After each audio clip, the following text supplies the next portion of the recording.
Welcome to episode 11 of KinFit. I'm Michael. I'm Tiffany, and today it is a sort of nice but a little bit chilly day here in Montreal, and today we are filming at Concordia University at the Loyola campus. So before we freeze over into icicles, let's get on to Fit News. So what is going on in Fit News this week? So I went back to bosufitness.com and I got a chance to read more about this, but basically Bosu has a new product. It was introduced earlier this year. It's called the Bosu DSL trainer. It's not a new Bosu, it's actually a stability ball or exercise ball.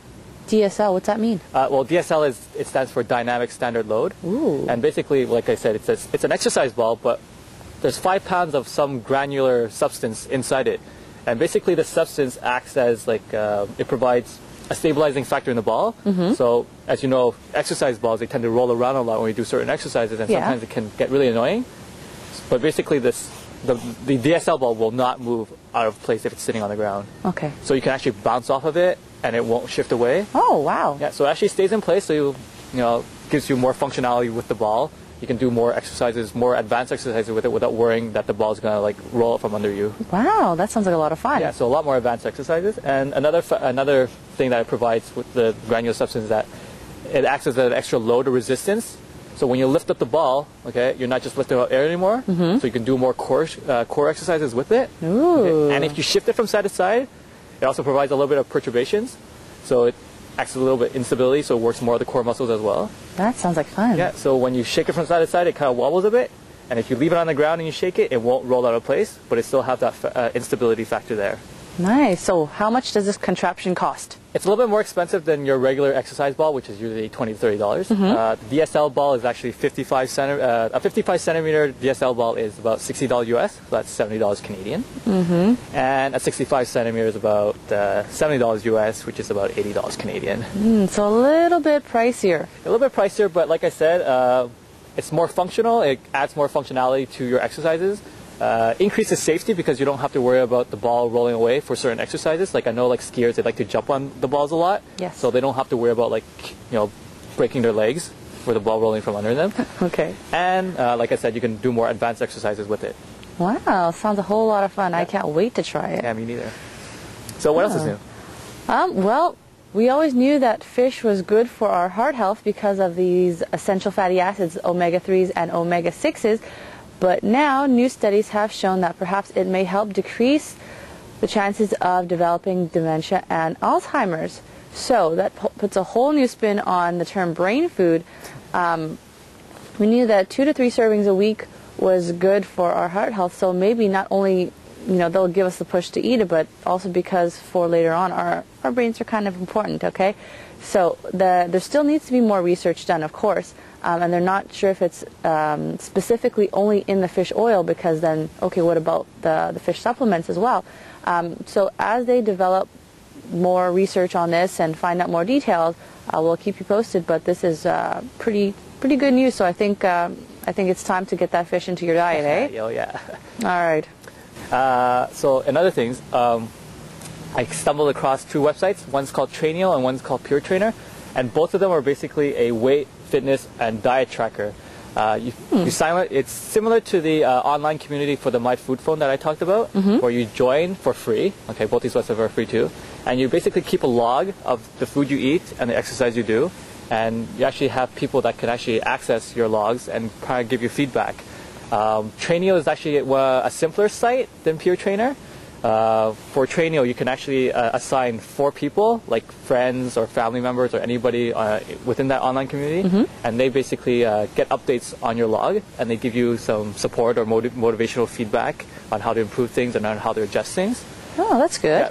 So Trainio is a really simple site. I like that, but I really like Pure Trainer just because it offers more features on the website. One of them is like diet fitness section. Oh, okay. Where if you go to that section, there's a part called Caloric Wiki, and if you click that link, it's kind of like the nutrition data website we have. Oh, okay. Where it gives you a list of foods, and you choose that food product or that specific food, and it gives you the nutrition fact, and in some cases it might give you a little description of that food. Oh, that's good. Yeah, and another thing about Pure Trainer is that not only can you make a group of 4, you can also have a team of unlimited amount of people that can join, that share the same interests as you, whether it be like exercise or food, And basically within that team, it's like a little online community, and you just talk about what's new and how you can help each other with exercise and food. And you can also access other people's logs and blogs on that site. So it's pretty neat. Some newscasts have actually talked about it, and they have links about it. And there's also a video, intro video on their site. So worth checking out, and it's free. And free is good. Free is good, and basically I really like these sites because they help people, stay more active, get healthier, and share their interests with the other people around. Yeah, because it's all about the sport. Yep. Good. And guess what? Now Taco Bell has jumped on the bandwagon for the fight against trans fats. So now, starting in the early new year, they will stop using trans fats in their products. So that's very good news as well. I believe McDonald's has not quite made the transition yet. There were talks about it, but they're still trying to develop their own new oil to use for their French fries, but they're concerned about how it would affect their taste. So I guess we'll still have to wait for McDonald's to take the big leap, but so far I think the fight's going well. I kind of miss that little chihuahua that Taco Bell used to have. Maybe they'll bring him back. I hope not. But anyways, that'll be it for this week's Fit News. So winter's coming along, and for a lot of you, it's back to the slopes or back to the rink. And many of you have kids, so you might want to look into getting a helmet for them, especially if you're beginner skaters or beginning skiers, because you never know what can happen. Now, the first thing you want to do when you go to the store and you want to buy a helmet is that you want to make sure that the helmet you're looking at is CSA certified. So make sure that there's this logo over here. Now, CSA stands for the Canadian Safety Association. So make sure that you see the sticker on the helmet or on the box. If it's not on there, talk to the salesperson, make sure that it's certified before you actually buy it. Now, before you actually buy a helmet, what I have here is a hockey helmet. So for all you hockey players, this is for you. Helmets usually come in 3 standard sizes: small, medium, or large. Now, when you try on a helmet, you want to make sure that it fits snugly on your head. There's not too much space between your forehead or any part of your head and the helmet. So, for instance, for example, let's say you try on a large. Okay, if a large is too loose, try on a medium. If you find that the medium is too tight, well, there's these 2 little screws on the side of the helmets. And basically, when you loosen the screw, you can readjust the size of the helmet. So you take the medium, ask the salesperson to readjust it for you, and then put it on, and then he'll basically readjust it again. He'll tighten the screws and see if it fits snugly. If you find that fits snugly, then that's the one you want to get. Because you don't want to buy a helmet that's too loose, because then if you ever collide with anything or anyone, the helmet can easily come off your head, and basically you can hit yourself on the ice and the helmet's not doing anything anymore. Another thing you want to look for in a helmet is that it doesn't have too many cracks. You shouldn't buy a helmet that has cracks at all. So it should be in perfect condition. Look thoroughly, make sure that it's in perfect condition and there's no cracks. If we take my old helmet here, okay, this is my old helmet. If you can actually see this, there's actually a big crack over here on the side, and there's little cracks forming around the top here where the helmet adjustment is. Now, even though these cracks don't look too dangerous, or you don't think it might affect the durability of the helmet, that's not necessarily true, because when they first test these helmets, there's no cracks at all. So any cracks on the helmet will for sure weaken the durability or the reliability of the helmet. So anytime you see any cracks, that's a sign that you have to go buy a new helmet. So I should probably go get a new one. Another thing is that these are hockey helmets, and generally they're good for skating. But if you're a skier or you're someone that doesn't want to kind of wear something that looks like a hockey player, you might want to go with something that's more casual, and that's something like this. So this is a typical ski helmet or snowboarder's helmet. Again, some of these are adjustable. I don't believe this one is. They come in 3 standard sizes as well: small, medium, or large. Some might come in extra large, but usually people fit in the 3 standard sizes. So again, you want to make sure that when you want to try on the helmet, okay, tighten the chin strap, because it's very important that the helmet stays on your head if you ever fall or collide with anything. And get this on. Okay, so once you try on the helmet, you want to shake it around. Make sure that there's not too much movement. It fits snugly on your head. And again, you want to make sure that there's not too much space between your head and the helmet. So it fits snugly, tight, but not too tight, and you feel comfortable in it. So hopefully you can follow these guidelines. Hope they help you, and that's that's it for this week, and we'll see you next time. So this week on In Foodmation, we're going to talk about one of the vegetables that do not get enough credit, the sweet potato. So a distant cousin from regular potato, and actually not the same as a yam, which is confusing because a lot of the times the term is used interchangeably, especially in the States. But technically, the sweet potato is different from the yam.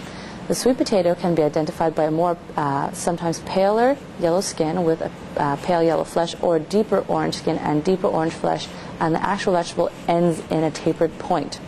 Whereas the yam has a more bark-like skin, so it's a bit rougher, and it's not quite the same texture. And the size can vary greatly, can grow up to quite a large size indeed. But in any case, we're talking about sweet potatoes today, one of my favorites.